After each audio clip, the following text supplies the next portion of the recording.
चलो ध्यान दो, अभी ये फॉर्मूले इंपॉर्टेंट है सबसे ज़्यादा। अभी देखो अपन ने प्रिंसिपल सॉल्यूशन निकाले थे, लेकिन ट्रिग्नोमेट्रिक फंक्शन के निकाले थे। अपने को जनरल सॉल्यूशन है ही नहीं, ठीक है, जनरल सॉल्यूशन सिर्फ जेई में है, तो उसको तो बताया मैंने कैसे करने का, तो पहले ही बताया जनरल सॉल्यूशन का। अभी जब ज़रूरत पड़ेगी तब रिपीट करेंगे। अभी बोर्ड के हिसाब से जनरल सॉल्यूशन आपके सिलेबस में नहीं है। अब प्रिंसिपल सॉल्यूशन काय के निकालने अपने को, इन्वर्स ट्रिग्नोमेट्रिक फंक्शन के। जैसे अपन क्या करते थे, ट्रिग्नोमेट्रिक फंक्शन के इन्वर्स सॉल्यूशन निकालते थे, तो उस टाइम पे एकदम सिंपल था। ये भी एकदम सिंपल ही है। इन्वर्स ट्रिग्नोमेट्रिक फंक्शन का क्या करना है आप लोगों को, जनरल सॉल्यूशन निकालना है। तो पहले क्या था अपना, एक लिमिट थी। प्रिंसिपल सॉल्यूशन कैसे निकाल, किसके बीच में रहते थे, 0 से लेके 2 पाई के बीच में रहते थे। प्रिंसिपल सॉल्यूशन हर ट्रिग्नोमेट्रिक फंक्शन के लिए 0 से लेके 2 पाई के बीच में थे। कब, जब वो ट्रिग्नोमेट्रिक फंक्शन थे तब। अब क्या है, इन्वर्स ट्रिग्नोमेट्रिक फंक्शन है। समझ लो, मेन बात अगर समझ में आ गई, ये क्वेश्चन आपको एकदम इजीली आएंगे, कुछ भी करने की ज़रूरत नहीं पड़ेगी। जैसे जनरल प्रिंसिपल सॉल्यूशन था उधर का, वैसे ही है।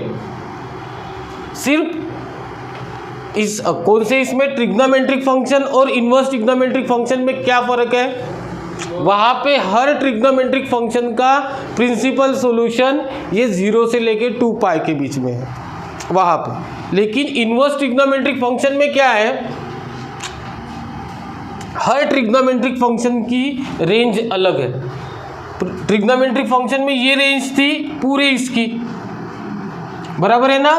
ट्रिग्नोमेट्रिक फंक्शन में ये रेंज थी 0 से लेके 2 पाई, पूरे sine cos tan cosec sec cot के लिए। लेकिन इन्वर्स ट्रिग्नोमेट्रिक फंक्शन में हर फंक्शन की रेंज अलग है।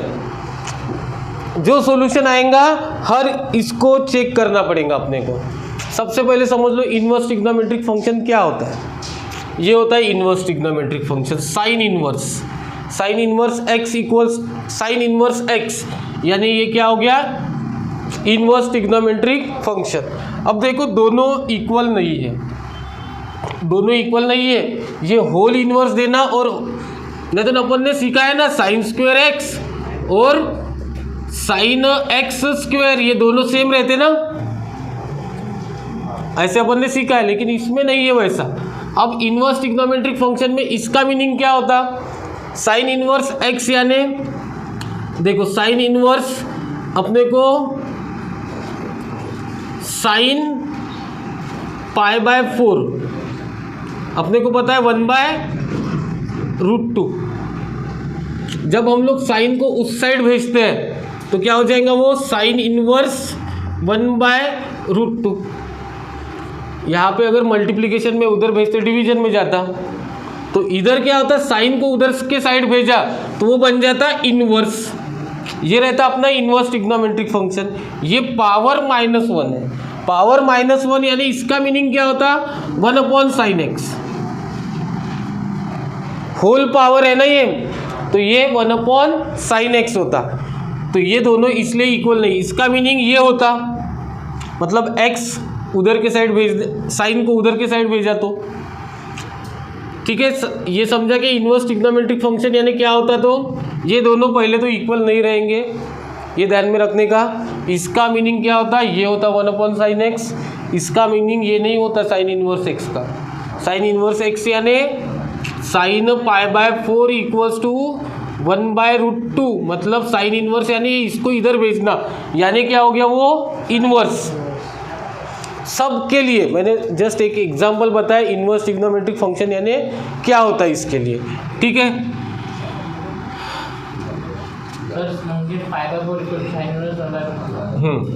अब देखो अपने को क्या करना है, प्रिंसिपल सॉल्यूशन निकालना है।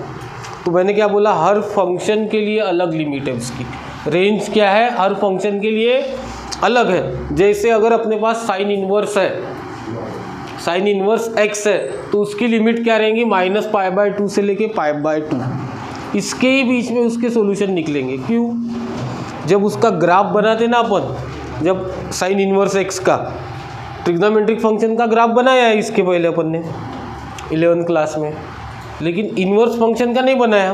तो जब ग्राफ बनाते तो इतने में उसका पूरा वो टोटल कर्व कंप्लीट हो जाता, -π/2 से लेके π/2। इसलिए सॉल्यूशन किसके बीच में रहेगा, -π/2 से लेके π/2। यहाँ पे इंक्लूडिंग है, मतलब π/2 भी चलता, -π/2 भी चलता। समझ में आया? इसका सॉल्यूशन को किसके बीच में रहेगा, सिर्फ इसके बीच में का। तो फिर अपने को ज़रूरत ही नहीं पड़ेगी 2π तक फाइंड करने की। अगर π/4 आंसर मिल गया तो वो क्या हो गया, उसका प्रिंसिपल सॉल्यूशन। ये प्रिंसिपल सॉल्यूशन की उसकी रेंज है। कॉस इनवर्स की 0 to π, कॉस इनवर्स की रेंज क्या है, 0 से लेके π। निगेटिव की ज़रूरत ही नहीं है। कॉस इनवर्स में निगेटिव आंसर चलेगा नहीं। क्यों नहीं चलेगा, क्योंकि आपको पता होगा फॉर्मूला, -cos x क्या होता, यहाँ पे अगर ऐसे आया माइनस, नहीं ना, ये क्या होता, cos x होता। मतलब इसलिए यहाँ पे निगेटिव वाले आते ही नहीं। अपने को निगेटिव एंगल भी आया तो हम लोग उसे क्या कर लेंगे, पॉजिटिव में कन्वर्ट कर लेंगे। cos इनवर्स -x यानी cos x हो जाता ना, इसके कारण उसको इधर के निगेटिव वाले एंगल लगते ही नहीं। कौन से लगते, 0 से लेके π तक। तो अपने को ये लर्न करके रखना पड़ेगा, इसके सॉल्यूशन ऐसे निकालते करके, क्योंकि इसके बेस पे पहले प्रिंसिपल सॉल्यूशन निकालेंगे और प्रिंसिपल सॉल्यूशन के बहुत सारे मिक्स प्रॉब्लम है फिर इसमें। उसके कारण इसका प्रिंसिपल सॉल्यूशन आना चाहिए, 2 स्टेप का रहता सिर्फ। tan इनवर्स का -π/2 से लेके π/2, बट एक्सक्लूडिंग -π/2 और π/2 चलता नहीं, क्योंकि π/2 पे इनफाइनाइट बन जाता ना उसकी tan में। इसलिए इसका सॉल्यूशन -π/2 से लेके π/2, बट एक्सक्लूडिंग आएगा। ये इधर भी एक्सक्लूडिंग रहेगा, कॉट इनवर्स में 0 से लेके π। अब कोसेक इनवर्स में क्या हो रहा है उसका सॉल्यूशन, कोसेक इनवर्स में -π/2 से लेके π/2 इंक्लूडिंग, बट एक्सक्लूडिंग क्या हो रहा, 0 नहीं रहेगा उसका सॉल्यूशन। ये इसका मतलब क्या होता, एक्सेप्ट 0 ये रहेंगे, बट एक्सेप्शन जो रहता है ना उस वो एक्सेप्ट 0 छोड़ के बाकी सब चलेंगे। यहाँ पे भी 0 से लेके π तक सॉल्यूशन रहेंगे उसके, लेकिन एक्सेप्ट क्या रहेगा, π/2 नहीं रहेगा। समझ में आया क्या? क्वेश्चन में तो और अच्छे से समझेगा, बट फिलहाल ये पता चाहिए अपने को, इसका सॉल्यूशन यहाँ तक ही आएगा। अगर अपना आंसर π आया तो वो सॉल्यूशन नहीं है। अगर कॉस साइन इनवर्स का आंसर क्या आया, π, तो वो सॉल्यूशन नहीं रहेगा। क्या π आता क्या इसके बीच में, नहीं आता ना, इसके बीच वाले ही लगेंगे। ये हो गई उसकी रेंज, ठीक है। ये पता है तो अपन सॉल्यूशन आराम से निकाल सकते। उसके बाद देखो ये फॉर्मूले कुछ ध्यान में रखो। साइन इनवर्स x को हम लोग और क्या बोल सकते, कोसेक इनवर्स 1/x। साइन का कोसेक उल्टा रहता ना, इसलिए यहाँ पे इसका उल्टा ले लिया तो भी चलता। कॉस इनवर्स का सेक इनवर्स, टैन इनवर्स का कॉट इनवर्स 1/x। वैसे ही कॉट इनवर्स x का 1/tan इनवर्स 1/x हो जाएगा। इसके उल्टे भी होंगे। समझ में आया क्या? ये एकदम इजी फॉर्मूले। ये तो इसके पहले मैंने बताया है। साइन इनवर्स साइन x अगर रहा तो x आता, यहाँ पे जो आता वही आंसर रहता, बराबर।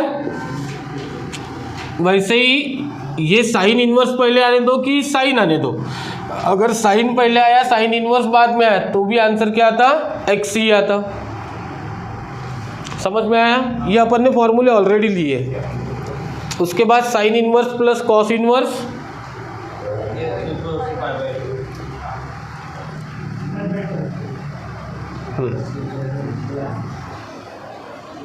Tan inverse plus cot inverse, cosec inverse plus sec inverse π/2। अब इसके प्रूफ भी है। ये फॉर्मूले जो है ना सबके प्रूफ है। पहले ये पढ़ाने पड़ते थे, अब सिलेबस में ही नहीं है तो काय को पढ़ाऊँ, अब है ही नहीं। आपके बैच को नहीं है, इसके प्रूफ नहीं है, इसके क्वेश्चन है सिर्फ। उसके बाद देखो, अब tan inverse plus tan inverse y का फॉर्मूला देखना अपने को। काय का? tan inverse x plus tan inverse y का। जब x ग्रेटर देन 0 और y ये दोनों ग्रेटर देन 0 रहेंगे और xy क्या रहेगा? ग्रेटर देन 1, तब हम लोग मतलब ये दोनों क्या रहेंगे? पॉजिटिव। ये दोनों पॉजिटिव रहेंगे और xy का प्रोडक्ट ग्रेटर देन 1 आता है, तो हम लोग क्या करेंगे? उसका formula pi plus tan inverse. सिर्फ सब ग्रेटर देन रहते तब, जब इक्वल्स टू 1 आता, xy का प्रोडक्ट इक्वल्स टू क्या आता? 1, तब क्या हो जाता? डायरेक्टली π/2। जैसे ये ग्रेटर देन के लिए फॉर्मूला था, वैसे भी लेस देन के लिए भी वही है। मतलब लेस देन के लिए ये भी फॉर्मूला यूज कर सकते हैं। अगर xy लेस देन रहा तभी भी वही है, सिर्फ ग्रेटर देन के वक्त वही यूज करना पड़ेगा। लेस देन के लिए ये भी फॉर्मूला यूज कर सकते हो, ये भी यूज कर सकते हो। प्रॉब्लम में देखेंगे, मैंने सिर्फ अभी फॉर्मूले लिख के दिए, ठीक है। ग्रेटर देन लेस देन का ये है, तो इसमें अपन सबसे ज़्यादा ये फॉर्मूला यूज करते हैं। ये दोनों ग्रेटर देन 0 ही देते अपने को, है 2-4 क्वेश्चन इसके बेस पे। और फिर tan inverse x minus Y, ऊपर माइनस आता, नीचे प्लस आता, ठीक है। ये पूरे फॉर्मूले नोट डाउन करो।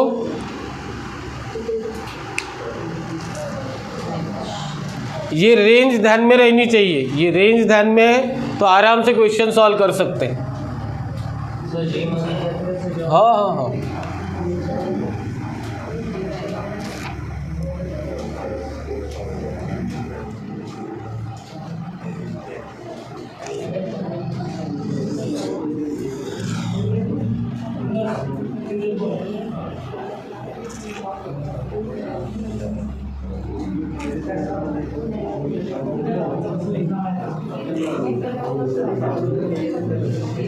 और 2-3 फॉर्मूले हैं इसमें।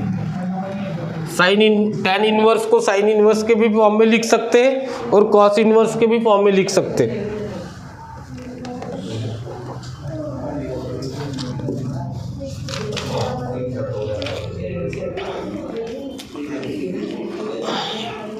अब देखो सॉल्यूशन अच्छे से समझ लो, प्रिंसिपल सॉल्यूशन, उसके बेस के क्वेश्चन बहुत सारे हैं। उतने सारे अपन क्वेश्चन ले नहीं सकते, वो आप लोगों को ही सॉल्व करना पड़ेगा। अब देखो y इक्वल्स टू दिया है आपको sine inverse, y equals to नहीं है, आपको find principal value of following function, ऐसा इंस्ट्रक्शन डालो। फाइंड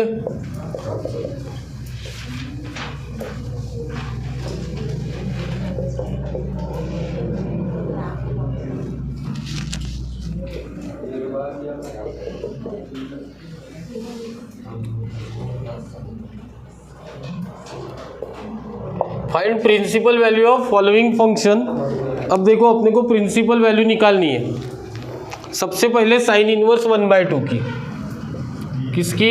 साइन इनवर्स 1/2 की प्रिंसिपल वैल्यू फाइंड करनी है।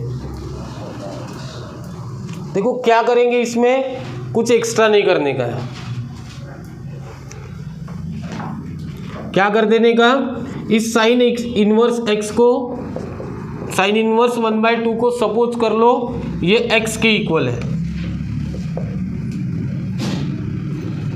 समझ में आया क्या? Let sine inverse x equals to sine inverse 1/2 equals to x। फिर क्या करो, साइन इनवर्स को उधर भेज दो, साइन x इक्वल्स टू 1/2। अब साइन कितना 1/2 होता? मतलब पाई बाय कितना? π/6 इक्वल्स टू 1/2 बराबर। तो ये x का आंसर क्या मिल गया? x का वैल्यू मिल गया π/6। अब सिर्फ चेक करो π/6 क्या है रेंज उसकी, साइन के सॉल्यूशन की? -π/2 इसके बीच में है ना, है इसके बीच में ये, इसलिए principal value of sine inverse 1/2 is π/6। इसमें एक्स्ट्रा निकालने की ज़रूरत ही नहीं पड़ती, सिर्फ जब कॉस में माइनस आता तब करना पड़ता थोड़ा सा। ये फर्स्ट हो गया।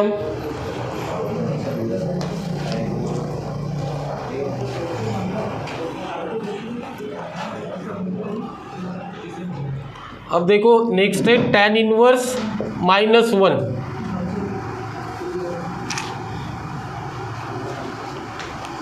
अब tan इनवर्स -1 इसको सॉल्व करना है, इक्वल्स टू, अब हम लोग इसको क्या एज्यूम करेंगे, tan inverse -1 equals to x, तो tan x इक्वल्स टू -1। अब इसको क्या कर सकते, कितना होता, tan π/4 इक्वल्स टू 1 होता ना सर, पर माइनस है कितना? हो ना, धीरे धर ना थोड़ा सा। अब इसके बाद हम लोग क्या करते हैं, माइनस tan π/4 इक्वल्स टू भी -1 होगा इक्वल्स टू -1। अब ये साइन मैं अंदर भेज सकता हूँ, किसमें, साइन कॉस में नहीं, सिर्फ tan में साइन में भेज सकता हूँ। तो ये tan ऑफ -π/4 भी कितना हो जाएगा, -1 ही आएगा। कॉस में नहीं होता सिर्फ इसमें ऐसा, कॉस में फॉर्मूला लगाना पड़ेगा हमें। अब देखो यहाँ पे क्या हो रहा, ये आ रहा -π/4, तो माइनस इसकी कॉस की रेंज क्या है, कॉस ने tan की भी यही है, साइन और tan दोनों की है ना यही, तो -π/2 से लेके π/2 के बीच में है क्या, ये -π/4 है ना। फिर ज़्यादा काम करने की ज़रूरत ही नहीं है, -π/2 से लेके π/2 तक ये आ रहा इसके बीच में, इसलिए सॉल्यूशन क्या हो गया, x इक्वल्स टू -π/, समझ में आया क्या?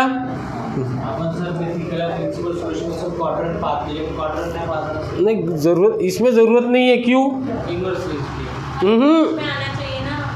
रेंज में आना चाहिए, उसमें रेंज में नहीं आता था ना, 0 to 2 -π/4 वहाँ पे चलता नहीं था प्रिंसिपल सॉल्यूशन में, यहाँ पे चलता। क्यों -π/4 चलता, क्योंकि इसके बीच में आ रहा। सब मेन काम ही इसका रेंज है, रेंज के ऊपर ही पूरा क्वेश्चन सॉल्व हो रहा। समझ में आया? अब देखो यही अगर ऐसा रहा, cos इनवर्स -1/2 रहा, अब ये पुराने क्वेश्चन जैसा हो जाएगा।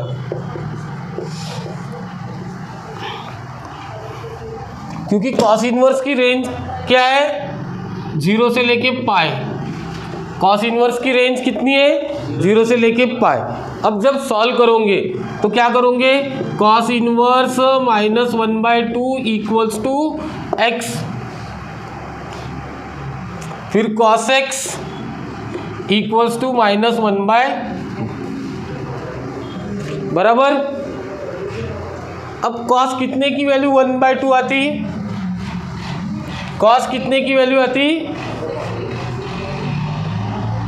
cos π/3 की वैल्यू 1/2 आती है। फिर हम लोग निगेटिव लगाएंगे, बराबर। लेकिन cos में प्रॉब्लम क्या है, अब देखो रे इधर अच्छे से, cos में प्रॉब्लम क्या है, ये माइनस इधर नहीं जाता, पॉजिटिव हो जाता। वो इधर अगर रहा माइनस तो वो cos थीटा हो जाता, ऐसा रहता ना, cos - θ equals to cos theta, ये रहता ना, मतलब -cos θ हम लोग नहीं लिख सकते इसके इक्वल, ये अलग हो गया। अब क्या करना पड़ेगा, अब तो -cos θ आया ना, -cos θ आया, लेकिन अपना सॉल्यूशन कौन से रेंज में चाहिए, 0 से लेके पाई के, तो हमें इसे क्या करना पड़ेगा, पॉजिटिव। -cos θ का फॉर्मूला ढूंढो, फिर -cos θ कहाँ आता, फर्स्ट में आता, काम का नहीं है, cos पॉजिटिव ही आता ना, ये क्या है π/2, ये पाई 3π/2। तो 3π/2 काम का ही नहीं है, 2π। यहाँ पे ACTS दोनों में निगेटिव आता ना, तो हमें निगेटिव देखना पड़ेगा। Sir pi minus pi minus theta और पाई प्लस थीटा, तो पाई प्लस थीटा लोगे क्या? नहीं सर, क्यों?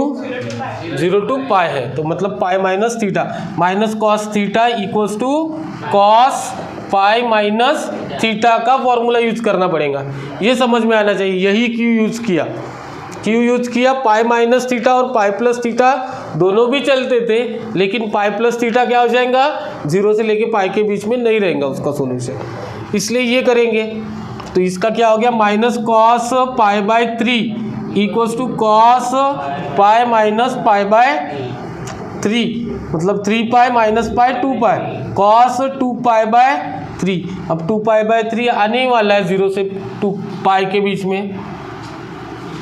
2π/3 इज बिटवीन 0 to पाई, इसलिए क्या हो गया? x is equals to 2π/3। अभी नहीं ना, π/3 सोल्यूशन कहाँ है? कॉस π/3 की वैल्यू 1/2 आती, माइनस 1/2 आती क्या? माइनस 1/2 वैल्यू चाहिए ना। इसमें क्यों आ गया? क्योंकि ये माइनस साइन अंदर भी जाता ना, चलता ना। यहाँ पे ये फॉर्मूला रहता, वहाँ पे वो फॉर्मूला रहता, tan minus theta equals to minus tan theta लिख सकते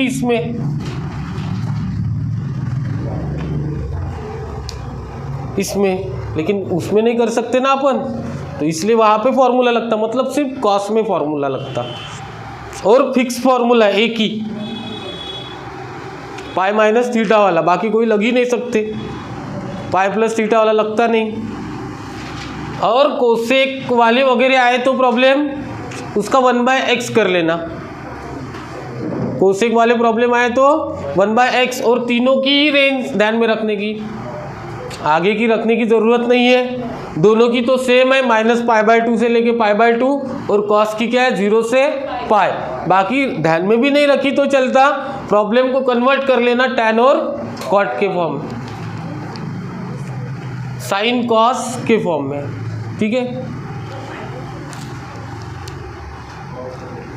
एक क्वेश्चन दूं क्या वैसे?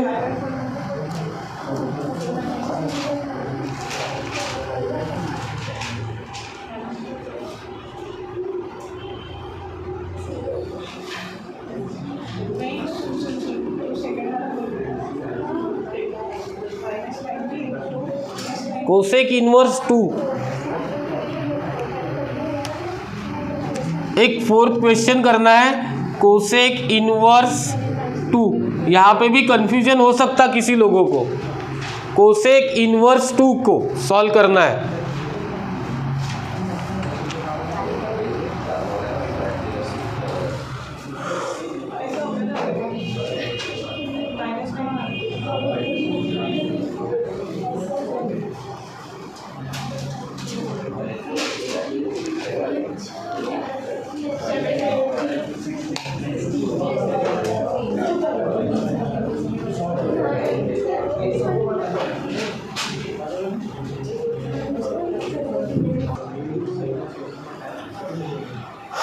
अब देखो इस क्वेश्चन में क्या किया अपन ने, कोसेक इनवर्स 2 को इक्वल्स टू x लिखा। इक्वल्स टू x लिखने के बाद कोसेक को उधर भेजा तो कोसेक x इक्वल्स टू 2। फिर ये क्या हो गया? Sine x is equals to 1/2 बोल सकते, कोसेक का उल्टा। फिर साइन x इक्वल्स टू 1/2 को हम लोग इसी मेथड से सॉल्व करेंगे, और रेंज भी कौन सी लगेंगी? साइन की ही, क्योंकि हम लोग साइन को सॉल्व कर रहे हैं, कोसेक की रेंज लगाने की ज़रूरत नहीं है। फिर वैसे होता तो कोसेक को सॉल्व करना पड़ता, इधर से सॉल्व करना पड़ता, और वो रेंज लगाते थे फिर अपन। समझ में आया ना?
सर ये सॉल्व करना क्या सर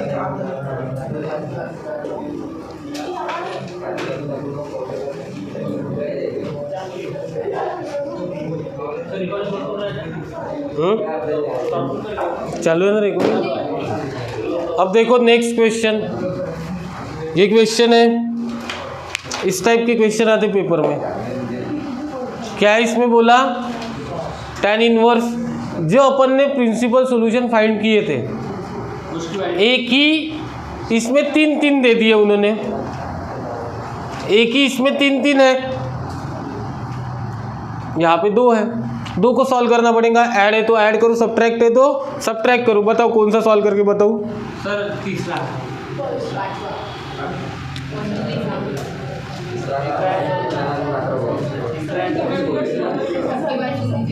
देखो tan inverse √3 minus sec inverse minus √2।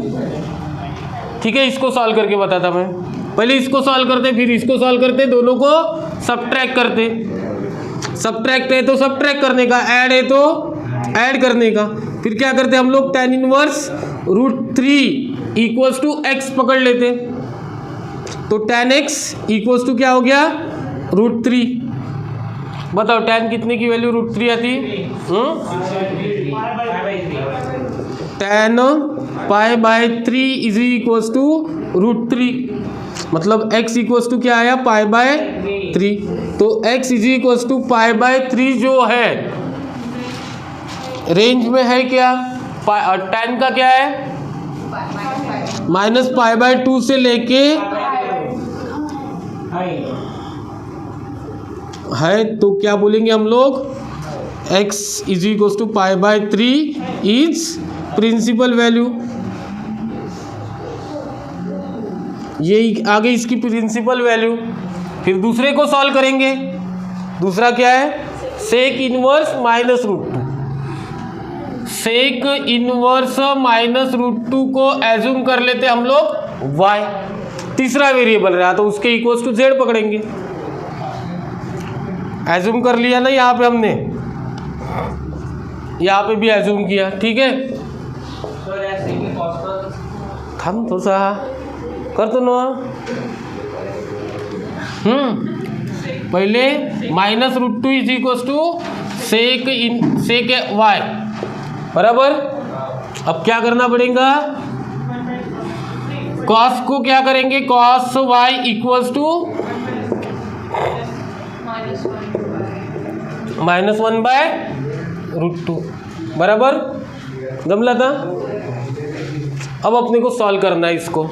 Cos कितने की वैल्यू 1/√2 आती, कॉस π/4 इज इक्वल्स टू 1/√2 आता, माइनस नहीं आता, माइनस दे दिया तो माइनस आ गया, लेकिन कॉस में वो माइनस साइन अंदर नहीं जाता ना, नहीं जाता ना अंदर, तो इसलिए यहाँ पे माइनस कॉस थीटा का फॉर्मूला यूज करना पड़ेगा, कॉस π-θ। मतलब क्या हो जाएगा, minus cos π/4 equals to cos π minus π/4। 4 - 1 3, cos 3 π/, ये इसके इक्वल आ गया, कॉस π/4। 4 के माइनस, मतलब x इक्वल्स टू अपने को मिला 3 पाई बाय 4 नहीं बोल सकते क्योंकि ये माइनस साइन अंदर नहीं गया, ये पॉजिटिव वाली वैल्यू 3 पाई/4 0 से लेके पाई के बीच में है, 0 से लेके पाई के बीच में है, इसलिए क्या हो जाएगा x नहीं, ये क्या हो जाएगा y है ना अपना ये, तो y इक्वल्स टू 3 पाई/4 इज प्रिंसिपल वैल्यू। ये प्रिंसिपल वैल्यू आने के बाद बस अब क्वेश्चन में डालो, क्या है क्वेश्चन, tan इनवर्स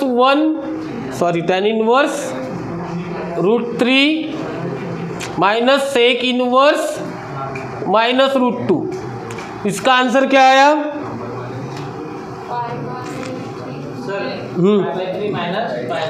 पाई/3 माइनस 3 पाई/4, 12 पाई 4 माइनस 3 1 पाई/12 नहीं 4 minus 9 4 pi minus 9 pi minus 5 पाई/12, ये आंसर हो गया इसका। समझ में आया? अब ये क्वेश्चन फाइंड वैल्यू वाले थे, अब ऐसे ही क्वेश्चन प्रूव दैट वाले हैं, उसका आंसर दिया रहेगा, अपने को प्रूव करना रहेगा। समझ में आया? बाकी के 3 होमवर्क क्या तो देखो थोड़ा सा ट्राई करो, इजी एकदम हार्ड नहीं, इतना नहीं आया तो फिर ठीक है।